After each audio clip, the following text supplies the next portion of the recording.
Terve! Tänään menemme Lassin puutarhaan leikkaamaan jättikesäkurpitsaa. Tähän tietenkin tarvitsemme viidakkoveitsen. Valitettavasti viidakkoveitseä ei nyt ole, joten turvaudumme tylsään puukkoon. No niin, nyt saavumme tänne Lassin puutarhaan. Kuten näemme, tuolla kasvaa kurpitsaa. Täällä kasvaa kurkkuja. Sitten täällä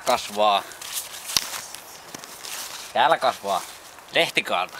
Kaikkien ravinnosta innostuneiden suosikkiruokaa, niin raakana, syötynä, näin, kuin myös muteissa.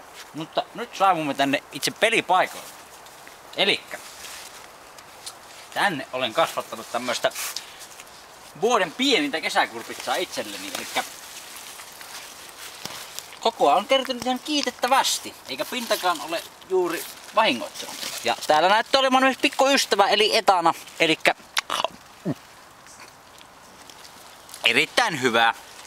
Ja nyt juhlallinen hetki ja leikkaamme tämän jättikesäkurpitsan.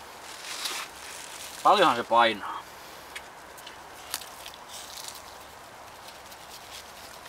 Oi! Sahahan tähän tarvisi oikeasti. No niin, nyt nostamme kurpitsan. Oi! Eihän tätä jaksa edes nostaa, hyvänen aika. No niin. Multa on kertynyt, mutta kurpitsa ei ole muuten ollenkaan vahingoittunut. Katsokaapas tätä. Tuohan on kuin apilassinko. Arvioisin, että koko on noin 7 kiloa. Seuraavalla kerralla teemme uudenlaista sadonkorjuuvideota. Hei hei!